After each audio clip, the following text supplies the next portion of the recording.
یہ تو ایسی ہستیاں ہیں صاحب کہ بس یہ تو ایک نظر کرم ہو جائے تو دنیا بھی بن جائے اور آخرت بھی بن جائے۔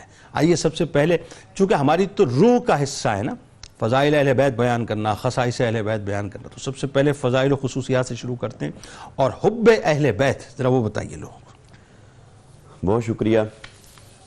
حب اہل بیت مصطفیٰ صلی اللہ علیہ وسلم نہ صرف یہ کہ ہمارے ایمان کے تقاضوں میں سے کسی مستحب درجے پر ہے بلکہ یہ فرض کے درجے پر ہے۔ واہ سبحان اللہ۔ کیونکہ خود اللہ رب العزت نے قرآن مجید کے اندر ارشاد فرمایا قُلْ لَا أَسْأَلُكُمْ عَلَيْهِ أَجْرًا إِلَّا الْمَوَدَّةَ فِي الْقُرْبَى۔ سبحان اللہ۔ اے حبیب صلی اللہ علیہ وسلم آپ فرمائیے کہ میں نے یہ جو تم تک دین پہنچایا ہے اس پر تم سے کسی اجر اور بدلے کی طلب نہیں کرتا، نہیں ٹھیک، مگر اپنی قرابت کی مودت کا تم سے سوال کرتا۔ آہا سبحان اب یہ اگر آقا علیہ السلام نے خود سے کسی حدیث مبارکہ میں تقاضا فرمایا ہوتا تو عین ممکن تھا کہ آج کوئی یہ استدلال کرتا کہ یہ آپ نے اپنے طبعی اور بشری تقاضے کے پیش نظر یہ طلب فرمایا کہ میری اولاد سے اور میری آل سے محبت کرنا کیا اچھا یا نقطہ میری بیان کر رہے ہیں۔ قرابت سے محبت کرنا۔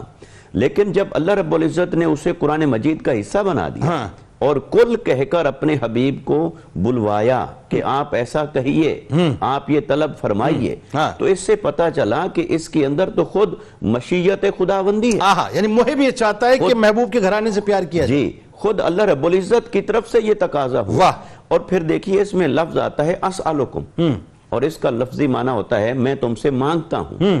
جب کوئی بڑے منصب والا اپنے سے چھوٹے منصب والوں سے کوئی شے مانگے، وہ مانگنا اگلے کو حیا کے اس درجے پر لے جاتا ہے کہ جہاں انکار کی کوئی گنجائش نہ رہتی نہیں ہے۔ کیونکہ یہ مانگنا، بڑے کا مانگنا وہ فرض کے درجے پر ہوتا ہے۔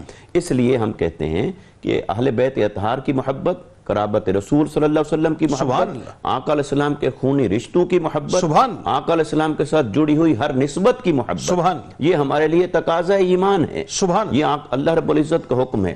اب اہل بیت اطہار مصطفیٰ ان کے ادب اور تعظیم کو اگر دیکھیں تو انہیں دو نسبتیں حاصل ہوئیں۔ ایک وہ جو صحابہ کرام کو حاصل ہوئی، ٹھیک ہے، پھر صحابہ کرام کے بعد تابعین تبع تابعین میں ہر ایک کو حاصل ہوئی ایمان کی صورت میں، تقوی کی صورت میں۔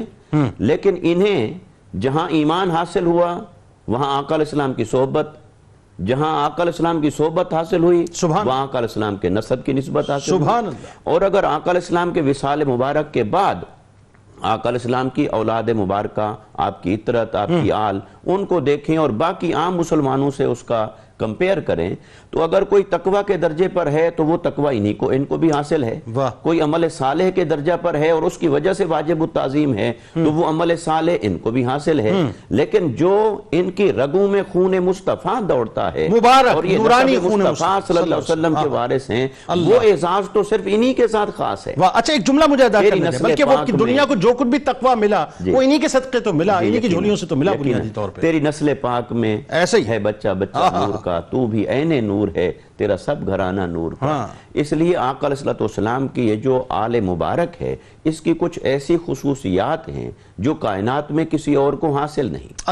ان میں سے پہلی ایک چیز تو یہ کہ آقا علیہ السلام کے نسب مبارک میں سے ہوئے اور جسے قرآن مجید نے شجرہ طیبہ کہہ کر بیان فرمایا کہ ایک کلمتن طیبتن کا شجرتن طیبتن، پاکیزہ کلمہ اس کی مثال ہے شجرہ طیبہ کی طرح، اور شجرہ طیبہ ایسا ہے کہ وہ تؤتی اکلہا کل حین باذن ربہا، وہ ہر موسم میں اپنے رب کے حسن سے ایک خوشنما اور لذیذ پھل دیتا رہے گا۔ سبحان اللہ، وہ کون سا شجرہ ہے جو پھل دیتا رہے گا؟ وہ شجرہ مصطفیٰ ہے۔ اللہ سے ہر صدی کے اندر، ہر زمانے کے اندر، ہر علاقے اور خطے کے اندر ایک ایسا پھل اللہ پاک نے عطا فرمایا جس نے ایمان کی بہار پیدا کر دی اور لوگوں کی ایمانی پیاس کو بجھا دیا اور ہر قسم کی روحانی بھوک کے لیے غذا کے درجے پر جا پہنچا۔ آقا علیہ السلام کا شجرہ مبارکہ ہوا ایک تخصیص۔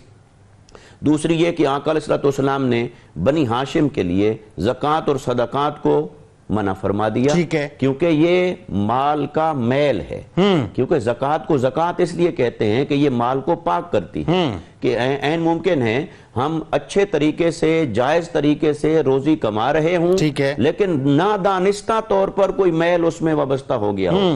دانستہ طور پر اگر کوئی ناپاک رزق ہوگا تو وہ تو گناہ ہو گیا، ٹھیک ہے، لیکن نادانستہ طور پر کوئی میل اس سے وابستہ ہو گیا، کام کرنے میں کوتاہی ہو گئی، معاوضہ لے لیا، اب زکوٰۃ کے ذریعے سے وہ پاک ہوتا ہے۔ اس لیے آقا علیہ الصلوۃ والسلام نے بنی ہاشم کے لیے زکوٰۃ کو جائز قرار نہیں دیا، منع فرما دیا، ٹھیک ہے، اور بیت المال سے البتہ ان کی کفالت کا انتظام درست درست۔ اب یہ اعزاز بھی آپ کو حاصل ہوا، تو دیکھیے کہ اتنا میل بھی گوارا نہیں کیا جو زکوٰۃ اور صدقات کی صورت میں ہو۔ پھر اسی طرح نکاح کے معاملے میں شرعی قواعد میں فقہ کے اندر کفو کا ذکر آتا ہے۔ کفو کا مطلب ہوتا ہے کسی اعتبار سے برابری۔ اس میں 6 چیزوں کو فقہا نے بیان کیا، ان میں سے ایک نسب ہے، اور نسب میں آقا علیہ السلام نے قریش کو ایک دوسرے کا کفو قرار دیا۔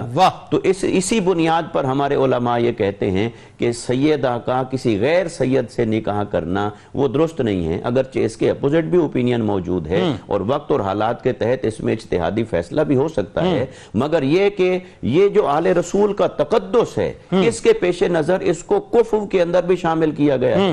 پھر آقا علیہ السلام کی اس آل مبارک کی تعظیم کو ہمارے علماء نے واجب کہا۔ بعض لوگ جو یہ کہتے ہیں کہ اگر بے عمل ہے تو پھر کس چیز کی تعظیم؟ تو سوال وہاں پر یہ ہوتا ہے کہ ٹھیک ہے عمل ہونا چاہیے، اس میں تو کوئی دوسری رائے نہیں، لیکن یہ کہ اگر ایک بے عمل ہے غیر سید اور ایک بے عمل ہے سید، تو دونوں کو اگر آپ ایک ہی درجے پر رکھیں گے تو نسب رسول صلی اللہ علیہ وسلم کا امتیاز کیا؟ اللہ اکبر۔ میں تو ایک اور بات جانتا ہوں، اور اگر ایک جملہ اور عرض کروں گا، اور اگر صرف ان کی تعظیم کرنی ہے اس لیے کہ وہ نیک اور متقی ہوں، تو وہ تو کوئی بھی نیک اور متقی ہو وہ واجب التعظیم ہے، تو پھر ان کی تخصیص کیا ہے؟